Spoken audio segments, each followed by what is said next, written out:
الا كان عندك الدخل اكثر من 1000 اورو في البلاد ديالك، سواء المغرب او الجزائر او تونس او الامارات او دبي او مقيم من البلد من البلدان، فراه يمكن لك تحصل على اقامه في البرتغال للمده ديالها سنتين. يا الشريف سنتين، وبلا ما تعذب، بلا ما دير لا قانون 88 ولا 89 ولا المانيفيستاسيون دانتيريس. هناك قانون من القوانين اللي كيعطي لاصحاب الدخل السلبي اللي اكثر من 1000 اورو في البلد ديالهم الام يحصلوا على اقامه هنا في البرتغال لمده سنتين. عاجل ثم عاجل، تبع الاخير باش تفهم. السلام عليكم، معكم مهدي يوسفي صاحب قناه مكتب اجل استافدوا للفيزا والهجره. ارحب بكم من جديد. بيان سور المكتب الرئيسي ديالنا كاين في لشبونه، سونتر كوميرسيال لوميير، ليطاج الاول البيرو 61. مكتبنا الثاني في باريس، منطقه لا بلان سان دوني، في لي سونتر ادمينستراتيف ديال لي زاتولي نوفو رو دو بلي. عندنا واحد لا ميزون ديسبوزيسيون تما، عندنا ان بيرو وعندنا مساعد اللي يعطيكم جميع المعلومات الشاده والفاده على الاقامه وتسويه الوضعيه والزواج والاقامه الغير ربحيه او الربحيه في البرتغال وبجميع اغراضها. بيان سور السياج ديالنا الاخر اللي كاين في بن سليمان في اونفاس الحج فاتح. عندنا دوميسيلياسيون عند سيرفيا بلي لهم كل الشكر والحب والموده والرحمه لانهم شركاؤنا من زمان. عندنا اون دوميسيلياسيون، ما عندناش تما مساعدين، مي لو ترافاي كامله ولا باز كدار هنا في لشبونه، فمرحبا والف مرحبا. اليوم غادي نهضروا على واحد لا ريزيدونس اللي تري سبيسيفيك. شنو هي هاد ديسات، ولمن الناس اللي شكون اللي هاد الناس اللي تعنيهم هاد ديسات، وعلاش بالضبط قلناها في هاد الفتره، وشنو الفائده ديالها.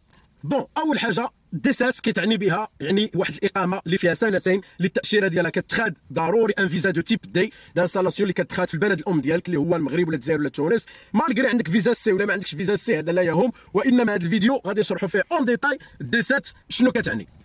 كتطلبها في البلد ديالك الام، كتطلب ان فيزا دي، من بعد ما كتطلب ديك الفيزا دي كتجي لهنا البرتغال باش كتبصم وكتاخذ الاقامه ديال سنتين. كيفاش هذا الشيء؟ تابع للاخر. اولا هضرنا على الديسات في هذه الفتره تماشيا مع الارتيكل اللي خرج 3/6 2024، الجريده الرسميه اللي تبدلات وعاودوا يعني اطروا القانون بان البرتغال غادا دائما في اطار الهجره الخارجيه، وان الهجره الداخليه توقفات بشكل مؤقت الى حين يعني يسولوا الوضعيه ديال هاد الناس اللي كاينه هنا. مي ليميغاسيون اكسترن المواعيد كاينين، ممكن ديبوزي دوسي. هذا الشيء ماشي انا كنقولوا، وانما طرق قانونيه للدفع في قنصليه بلدك الام. ماشي انا غادي نجي نقول لك دفع عندي ولا دفع عند هذا، وانما هذه اون بروسيدور ليغال اللي كتطبق عليها واحد القانون 57 اللي ممكن اللي تبصم بها ولا تدفع بها الفيزا وتاخذ بها الموعد وتدفع بشكل قانوني. يعني هذا الشيء انا ماشي كنجيبو براسي، وانما راه الدوله اللي فاتحه هذا الشيء.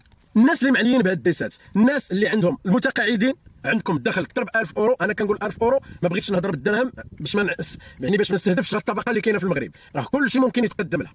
حنا غادي نشرحوا اون ديتاي. الناس المتقاعدين، الناس اللي كيخدموا الفريلانس، هات وفينكم اصحاب التريدينغ، وفينكم اصحاب الاي كوميرس، وفينكم اصحاب دروب شيبينغ، وفينكم اصحاب ديفلوبمون، وفينكم الناس اللي كيخدموا الفريلانس في الديجيتال، الناس اللي عندها مدخول اكثر ب 1000 اورو وباغات اقامه هنا في اوروبا في البرتغال. بوابه من البوابات الكبيره لاستقطاب الناس اللي عندهم مداخيل باش يخسروا فلوسهم هنايا. هذه هي بالعربيه تعربت المعنى ديال الديسات، انك انت غتجي تخسر فلوسك هنايا مقابل غتربح اون ريزيدونس اللي فيها 2 ans.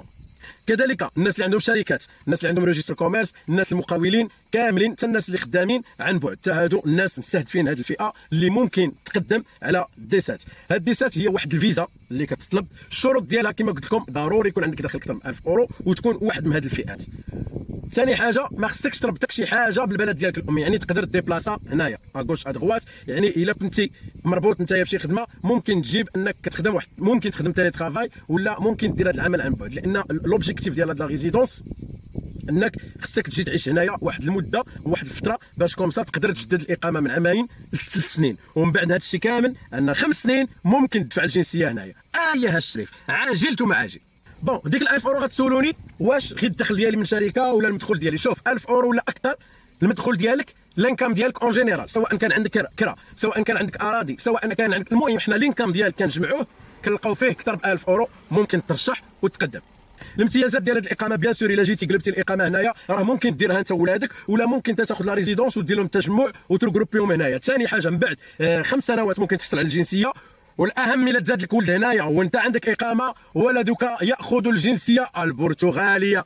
يا الشريف هذه ما كايناش في دوله اخرى في اوروبا من غير البرتغال. اذا يعني كتكون فكره ان بروجي ا لونغ تيرم. الا كنت انت عندك اهداف انك تستقر في اوروبا، فكنفضل بان بوابه اوروبا دابا الان هي البرتغال فيما يخص الهجره الخارجيه، وانا لا اتكلم على الهجره الداخليه لان توقفات كما قلت لكم بشكل مؤقت تتسوى الوضعيه ديال الناس اللي كاينين هنايا. طريقه العمل في هذه الفيزا، بون المكتب ديالنا مهدي يوسفي لو بيسوال الديا او اجي نستافدو كنخدموا بكولابوراسيون مع محامين الشركه طبعا اللي كنستخرجوا لكم الاوراق الاولويه اللي كدار هنايا. ابخي ضروري خصكم تجيو عندنا الناس اللي عندهم فيزا شنغن، نديروا معكم واحد لوفيرتور دو كونت كورون هنايا، وضروري الديبو ديال الكابيتال اللي المينيموم خصكم تحطوه هنا هو 10000 اورو. علاش هاد 10000 اورو؟ هاد 10000 اورو هي المعدل ديال دخل الفرد البرتغالي هنايا فوا 12، خصك ضروري تحطوه لي اوبليغاتوار اللي حنا كنقدروه هو كأن المعدل الفرد البرتغالي يقدر يكون ما بين 900 حتى 1000، يعني الا ضربناه في 12 غادي تجيك واحد 10000 اورو او اكثر. يعني الا قدرتي تحطها راه ضروري ومؤكد. لا لو كونت كورون ديالك، لابليكاسيون ديالك والكارت كيشي ديالك اوبليغاتوار، هادشي غيكون ديالك. غدير ان ديبو كابيتال، سواء انت عندك في الدوتاسيون توريستيك ديالك غتقدر تجيب معاك 10000، سواء يحولها لك شي واحد. المهم دير ان ديبو كابيتال وتخرج لي غوفي باش كومسا نقدروا نجوستيفيو بان عندك انت واحد الدخل اللي تقدر تعيش به على الاقل لمده سنه هنايا. وهادشي كتكلفوا به كنتكلفوا به الشري. زياده على الكونترا دو لوجمون اللي ضروري سواء كتكري سواء كنتكلفوا لك حنا بكولابوراسيون مع لي جاجونس دي موبيلي اللي معنا، تجي توثق واحد العقد هنايا ديال الكراء اللي تقدر تدفع به وتجوستيفي بان عندك واحد لوجمون اديكوا وعندك فين تسكن وعندك فين تعيش.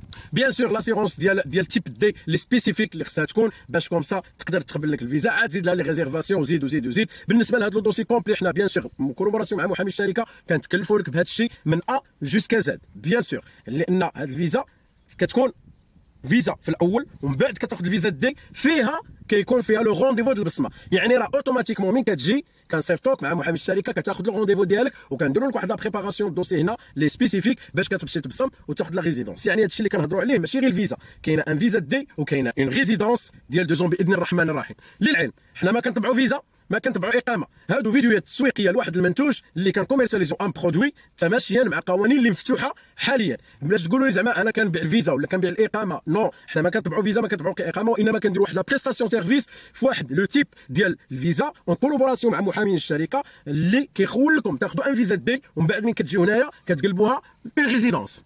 الناس اللي معذبينها المواعيد، دفع مواعيد عاود موعد، دفع موعد لا ما كاينش الموعد لا ما كاينش هذه، لا خص تجمع الدوسي خص تجمع هذه.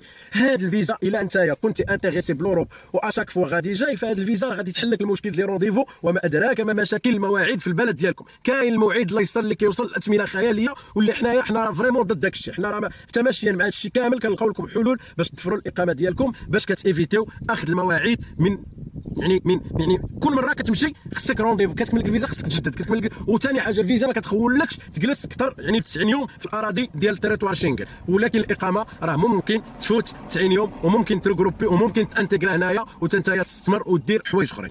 شوف اخوت انا دابا كنهضر معكم على هذا الفيزا في هذا الفيديو، ولكن راه شوفوا راه البرتغال راه اي حاجه من كيكثر عليها الضغط كتوقف. حاليا راه كاينه والناس اللي ما عندهمش اللي هضرناش على واحد الحاجه، الناس اللي ما عندهمش فيزا شنغن هادوك انا ما غاديش نتحمل المسؤوليه لان لوفيرتور دو كونت اللي اوبليغاتوار سواء كان عنده ان كونت اوروبيان ولا كان عنده شي كونت كما كان راه ضروري ديبو كابيتال، ضروري خص تحط فيه الكابيتال الا ما كانت عندك فيزا شنغن. مي انا كنقول حبذا تكون عندك فيزا شنغن باش كومسا تكون واحد لا فليكسيبيليتي ليا ليك وحتى الحظوظ ديال الفيزا كترتفع. علاش؟ لان انت مثلا عندك فيزا فيها عام عامين وغتدفع ديسات، اش من شك غيعطيك البروبابيليتي باش دير الشك اللي غيعطيها لك ما كايناش، لانك تا جيتي هنا وحليتي كونت وحطيتي الكابيتال. اش من شك اللي غيعطيك يعني ولا كان الدوسي مقاد راه نسبه القبول كتكون كبيره. مع العلم ان الفيزا كتبقى سلطه تقديريه للقنصليه وليس لنا، وايضا الاقامه كتبقى سلطه تقديريه لمكتب الهجره. الصلاه على النبي.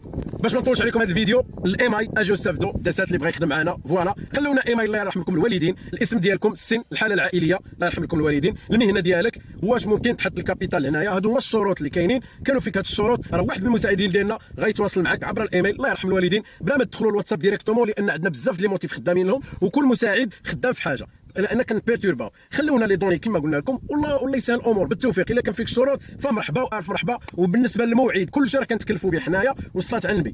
كان معكم نادي يوسفي من قناه مكتب اجيو استافدوا. لا اله الا الله محمد رسول الله. شكرا مع السلامه.